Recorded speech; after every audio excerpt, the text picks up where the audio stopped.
बीवी का नाम लेकर पूछा कि नसरीन यहाँ रहती है।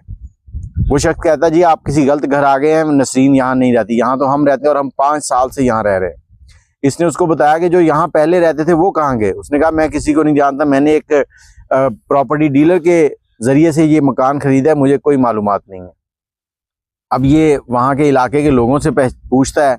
इलाके के लोग जो इसको पहचान ही नहीं पा रहे थे, क्योंकि 35 साल का अरसा बहुत होता है और वो भी जेल के अंदर इंसान की हड्डियां जो है वो भी बदल जाती हैं।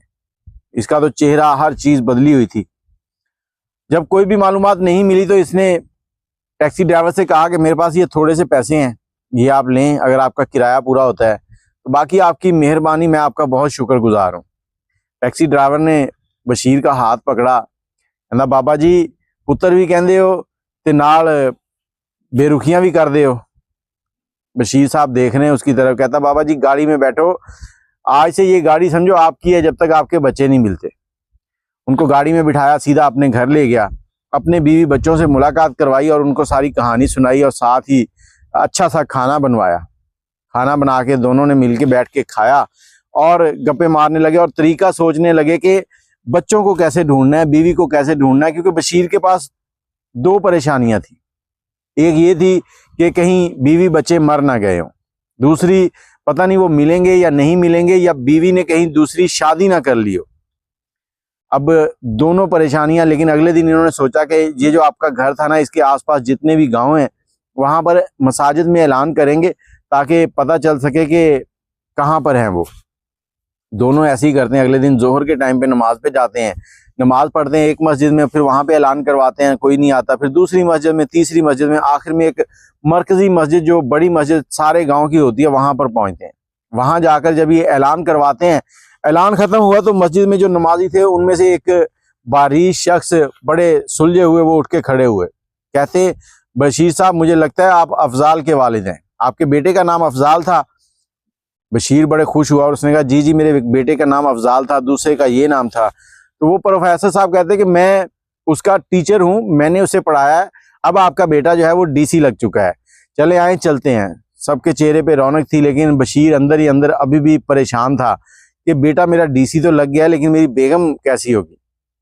अब वहां पहुंचते हैं, बड़ा सा घर है, मतलब गार्ड खड़े हैं, अंदर सरकारी गाड़ियां खड़ी हैं। अंदर जाते हैं, प्रोफेसर साहब को सारे जानते हैं, गेट खोल देते हैं, प्रोफेसर साहब अंदर जाते हैं, गार्ड जाके बताता है कि साहब जी प्रोफेसर साहब आए हैं। सरफराज कहता है कि ठीक है उनको बिठाएं, मैं अभी आया। बैठे होते हैं, जैसे ही सरफराज अंदर आता है तो जो बशीर होता है वो उठ के खड़ा होता है और कहता है ये मेरा बेटा है। प्रोफेसर साहब कहते हैं जी। बशीर जाके उससे गले लगाता है, माथा चूमता है और जो सरफराज होता है प्रोफेसर साहब की तरफ देख रहा होता है। प्रोफेसर साहब उसे इशारा करते हैं कि खामोशी से खड़े रहो। जब बशीर का दिल भरता है थोड़ा सा तो वो पीछे हटता है। तब सरफराज पूछता है कि माजरा क्या है। तब प्रोफेसर साहब बताते हैं कि सरफराज बेटा ये तुम्हारे वालिद हैं बशीर साहब, जो कि सऊदीया गए थे, इन्होंने अभी अपनी दास्तान सुनाई है, वहां इनके साथ बड़ा जुल्म हुआ है। अब ये वापस आए हैं तो तुम लोगों को ढूंढ रहे थे, आज मस्जिद से मुझे मिले हैं तो मैं यहाँ ले आया हूँ। जैसे ही बेटे को पता चला कि मेरे वालिद हैं, उसने दोबारा गले लगाया, चूमना शुरू कर दिया, बड़ा अल्लाह का शुक्र अदा किया। कहता बाबा जी हम तो समझे थे कि आप कहीं मर खप गए हैं, हमने तो आपका गायबाना नमाज जनाजा भी करवा दिया था। उसके बाद माँ है जिसने हमें पाला और बड़ी मेहनतें की हैं। माँ ने दिन रात लोगों के घरों में काम किया और हमें पढ़ाया लिखाया, क्योंकि वो कहती थी कि तुम्हारे बाप का ख्वाब था कि तुम एक सरकारी अफसर बनो। आज दूसरे दोनों बहन भाई भी सरकारी ओहदे पर फायज हैं, वो शाम को आ जाएंगे और मैं भी डीसी बन चुका हूँ। वालदा जो है बहन के साथ उसके ससुराल गई हुई है, मैं उन्हें भी फ़ोन करके अभी बुला लेता हूँ। तो सबके चेहरे पे खुशी आ गई। लेकिन यहाँ पर मैं आपको ये कहना चाहूँगा कि देखें बशीर के 35 साल कौन पूरे करेगा। बशीर जो घर से बच्चों की कफालत के लिए गया था, वहाँ उसके हासदों ने उसको रुसवा करके रख दिया।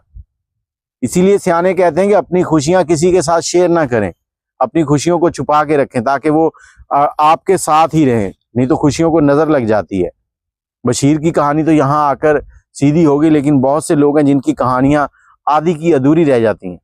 बाकी अगर आपके पास भी कोई ऐसी कहानी है तो हमें इनबॉक्स करें, हमें कहानी सुनाएं, हम ज़रूर लोगों को सबक के लिए सुनाएंगे आपकी कहानी। दुआ में याद रखिएगा, कमेंट में अपनी राय दीजिएगा। अल्लाह हाफिज़।